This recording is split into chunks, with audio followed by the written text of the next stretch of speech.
أعوذ بالله من الشيطان الرجيم بسم الله الرحمن الرحيم.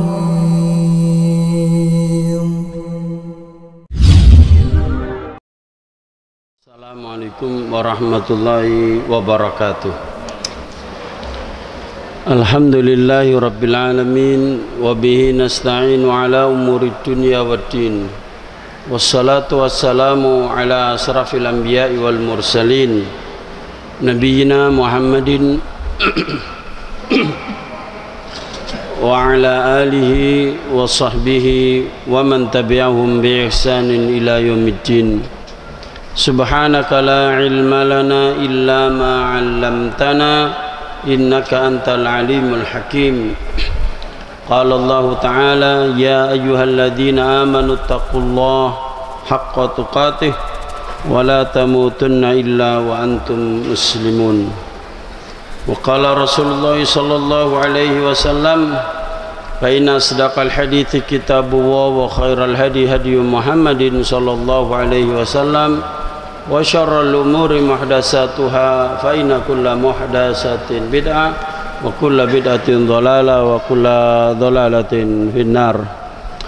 Ma'asyiral muslimin rahimani wa rahimakumullah. Alhamdulillah, mari kita bersyukur kepada Allah Subhanahu wa taala. Pada pagi hari ini kita masih dikaruniai oleh Allah nikmat sehat, nikmat iman sehingga kita bisa sholat subuh berjamaah, dan kita lanjutkan dengan mengkaji hadis-hadis Nabi Sallallahu Alaihi Wasallam. Mudah-mudahan pertemuan kita ini mendapatkan ridha, barokah dan ilmu yang bermanfaat. Amin ya rabbal alamin. Jamaah yang dimuliakan oleh Allah, terakhir kita membahas hadis nomor 119 dari kitab Al-Adabul Mufrad ini. Jadi pada hadis yang kemarin atau pekan yang lalu, ada seorang bertanya kepada Rasulullah sallallahu alaihi wasallam bahwa ada seorang perempuan yang dia ini senantiasa sholat tahajud dan selalunya puasa sunnah, kemudian juga gemar bersedekah, amalan-amalan yang hebat yang dia kerjakan ini. Namun ada satu kekurangannya, yaitu hubungan dengan masyarakatnya atau dengan tetangganya tidak harmonis. Jadi dia suka menyakiti tetangganya dengan lesannya, dengan perbuatannya. Maka dikatakan oleh Rasulullah sallallahu alaihi wasallam, la khaira fiha, perempuan itu tidak ada baiknya sama sekali. Kemudian hiya min ahlin nar, dia termasuk penduduk neraka. Padahal rajin qiyamul lail, puasa sunnah, suka sedekah, nolong orang, tetapi menyakiti orang dengan lisannya juga tidak absen.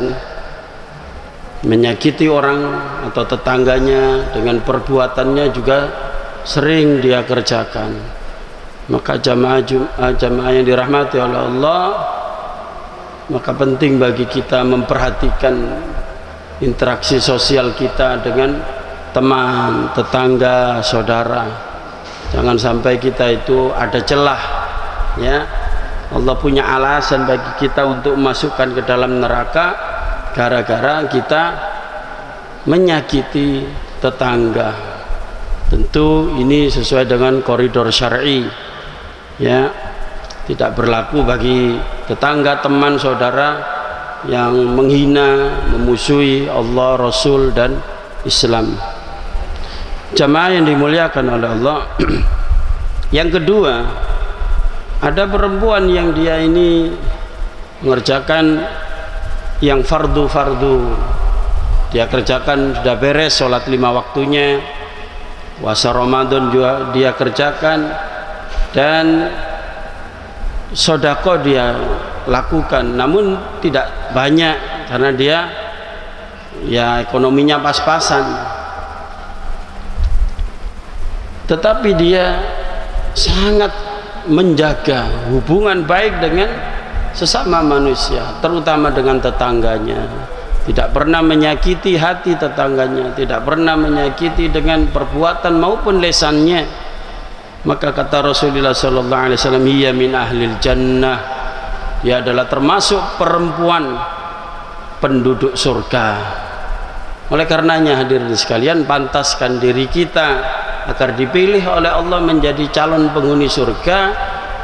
Di antara caranya adalah kita berbaik-baik dengan tetangga, teman dan saudara, tidak menyakiti dengan lisan maupun perbuatan kita. Selanjutnya hadis 120, sanadnya dhaif. Kita lanjutkan hadis ke 121, masih bab tentang la yu'ti jarahu, larangan menyakiti tetangga. Menceritakan pada kami Sulaiman bin Daud Abu Rabi', dia berkata menceritakan pada kami Ismail bin Ja'far, dia berkata menceritakan pada kami Ala bin Abdurrahman dari ayahnya dari Abu Hurairah radhiyallahu anna Rasulullah sallallahu alaihi wasallam qaal, bahwasannya Rasulullah sallallahu alaihi wasallam bersabda, la yadkhulul jannah, tidak akan masuk surga. Siapa itu? Man, yaitu orang la ya'mana jarahu biwa'iqahu, yaitu orang yang tetangganya tidak aman dari gangguannya, yaitu orang yang tetangganya tidak aman, tidak lepas dari bahaya atau madarat yang ditimbulkan olehnya. La yadkhulul jannah, tidak masuk surga.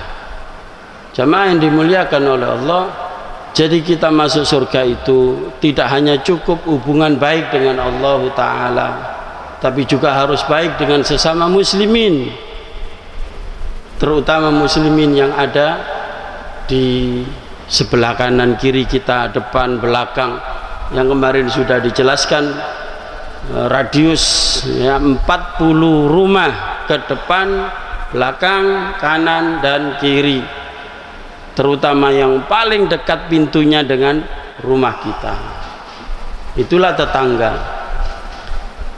Jadi itu ukuran tetangga. Namun untuk zaman sekarang dibagi menjadi RT, RW, itulah tetangga kita para jamaah. Maka sikap yang terbaik di dalam kita bertetangga adalah mengamalkan sunnah Rasulullah Sallallahu Alaihi Wasallam, yaitu menjaga keamanan diri kita, keamanan keluarga kita, keamanan tetangga kita. Aman dari apa? Minimal aman dari gangguan kita, gangguan omongan kita, semisal ngerasani, memfitnah, mengolok-olok, ya, mengejek, mencaci maki. Itu kalau orang sudah gemar memfitnah, menggunjing, merasani orang, mencaci maki, mengolok-olok, itu pertanda orang lain tidak aman dari gangguan lesannya, apalagi sampai mengarah kepada fisik. Ya, beberapa waktu yang lalu sudah kita bahas, kalau orang itu berzina dengan 10 orang di luar tetangganya, itu dosanya jauh lebih ringan daripada berzina dengan 1 orang tetangganya. Begitu pula kalau ada orang yang mencuri 10 rumah di luar tetangganya, itu dosanya masih lebih ringan dibandingkan mencuri 1 rumah yang itu milik tetangganya. Jamaah yang dimuliakan oleh Allah, pentingnya kita menjaga keamanan, ya, keamanan tetangga kita. Jadi samping menjaga keamanan diri kita dan keluarga kita, juga menjaga keamanan tetangga itu, termasuk bagian dari hukum Allah atau syariat Allah Ta'ala. Ya, jadi itu minimal ya para jamaah. Jadi kalau kita tidak bisa memberi manfaat, ya, memberi manfaat pada orang lain, kan sebaik-baik manusia itu kata Rasulullah, khairun nas anfa'uhum linnas, ya kan?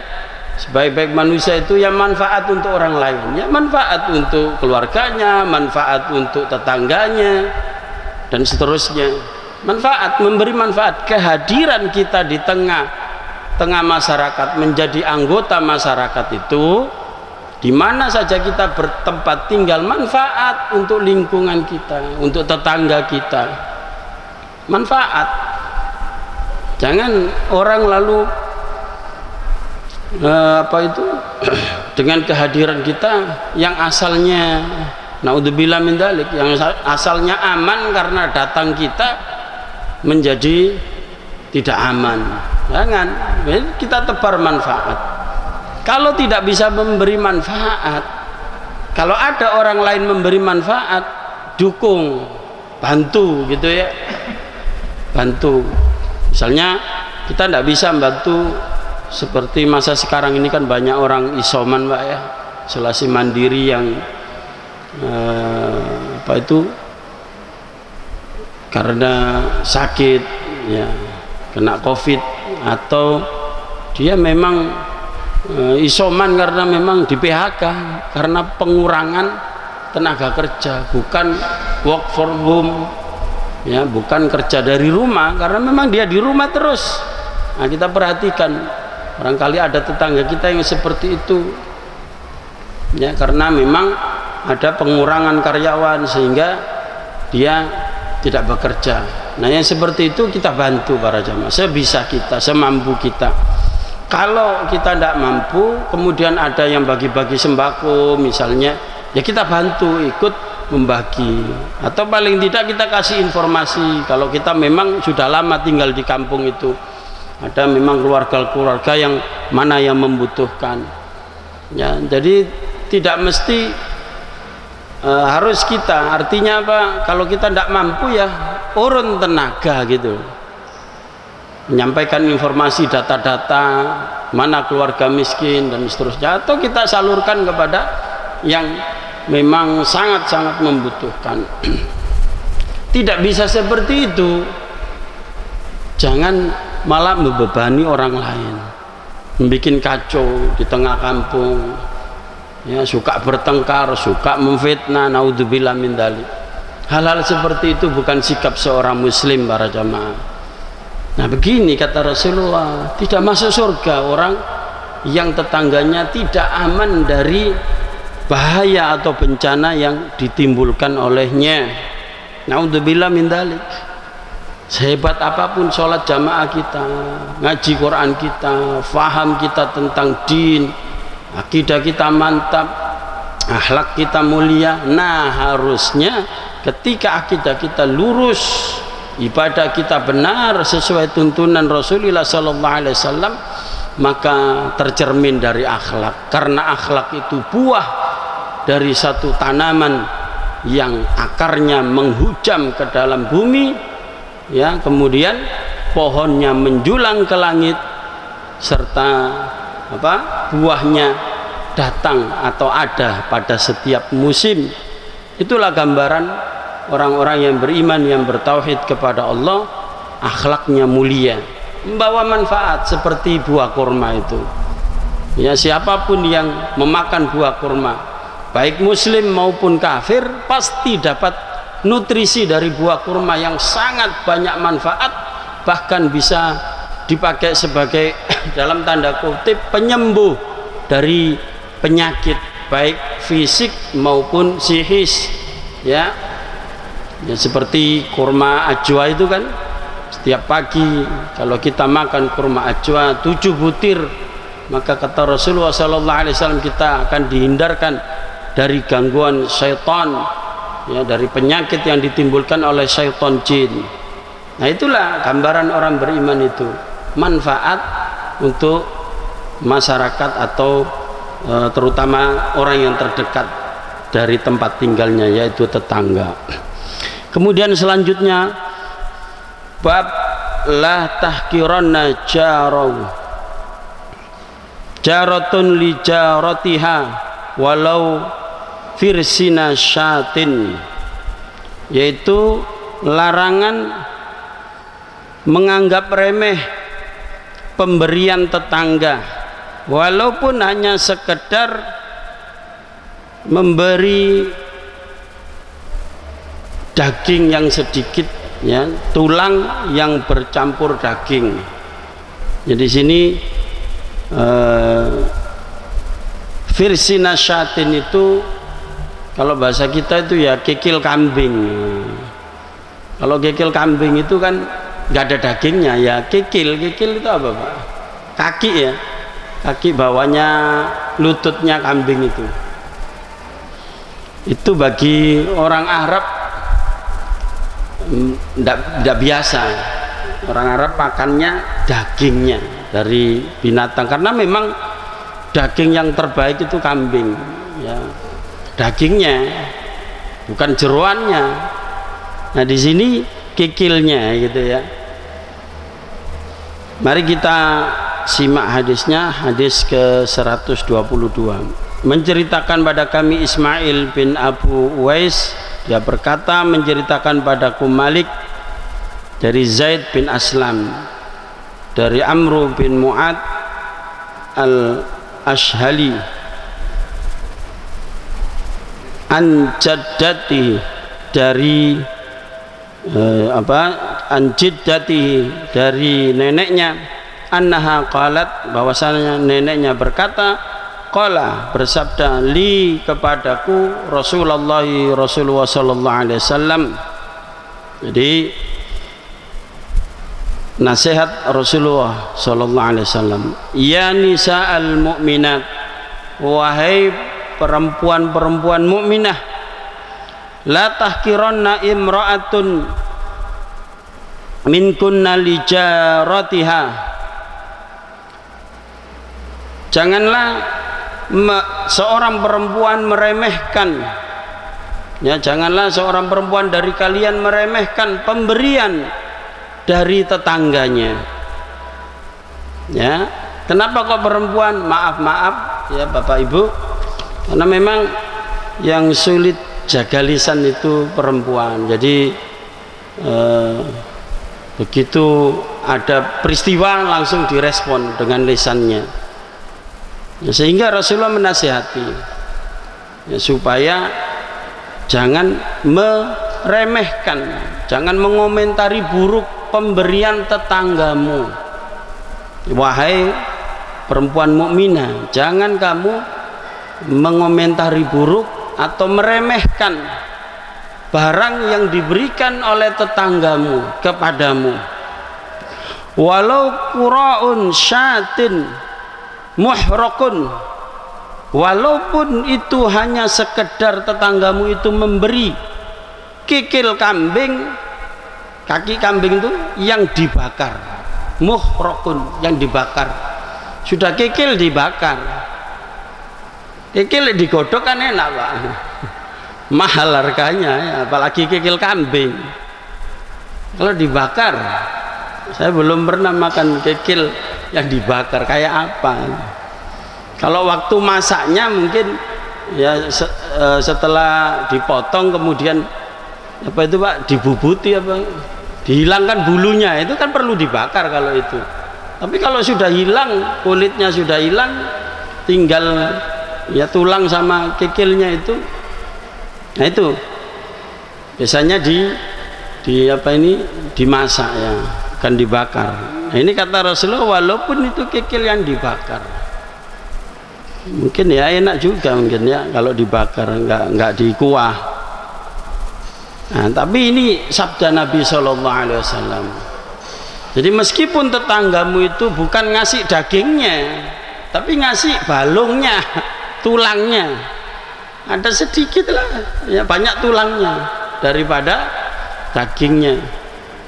Nah, jangan kau remehkan. Maka jamaah yang dirahmati oleh Allah, jangan suka kita itu meremehkan pemberian orang. Pandai-pandailah kita ini bersyukur. Apa itu? Berterima kasih kepada ya orang yang sudah dijadikan oleh Allah jalan rezeki untuk kita. Pengen itu kok dikekno lah. Jangan begitu. Itu tanda kita tidak bersyukur kepada Allah. Orang yang bersyukur kepada Allah, alhamdulillah ya Allah, pagi-pagi sudah dikirimi kikil. Begitu harusnya. Terima kasih Pak ya, terima kasih Mbak ya, telah dikirimi kikil. Nah begitu para jamaah. Walaupun kita belum tentu doyan, ya kan, belum tentu doyan, atau kita ya memang apa itu dengan pemberian itu merasa aneh, tidak biasa makan seperti itu, maka jangan kemudian kita mencelanya, ya, la tahkiranna, jangan sekali-kali menganggap itu tidak berharga. Hargailah pemberian orang sekecil apapun yang diberikan kepada kita. Kemudian hadis selanjutnya, jadi dalam bab ini ada dua hadis.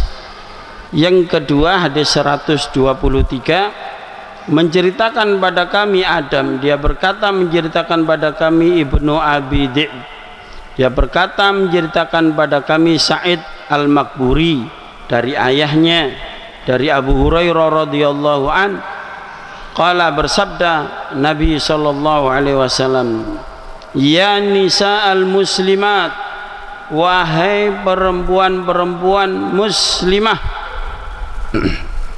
Diulangi lagi oleh Rasulullah, ya nisa al-muslimat, wahai para muslimah, la tahkiranna jaratun li jaratiha, janganlah tetangga satu meremehkan tetangga yang lainnya, ya, dengan pemberiannya, walau firsina syatin, walaupun hanya memberikan kikil kambing tadi. Jadi sama ya, di sini intinya sama. Muslimin muslimat, mukminat dipanggil oleh Rasulullah SAW dua-duanya. Jadi intinya umat Islam, ya, kita semua ini laki maupun perempuan, menjaga hubungan baik dengan tetangga, ya, hargai tetangga walaupun tetangga itu miskin para jamaah. Ya, kadang orang miskin itu kepingin ngasih orang kaya. Musugi kok dikei, bukan pemberiannya, tapi dia itu kepingin ngakrapi. Ketika dia pengen ngakrapi tetangga, jangan lantas kita suudon, oh iki maring ini utang iki paling mendayo nggawa gula, nggawa beras, kok maring ini iki utang, soalnya sih mendayo orang miskin. Jangan begitu, suudon dulu. Ya, kita sambut siapapun tamu yang datang ke tempat kita, ya, jangan apalagi sampai menghina, ngenyek di depannya, gon balik, jangan Pak, ya. Biasakan kalau kita diberi orang itu berterima kasih, bersyukur sekecil apapun hadiah itu.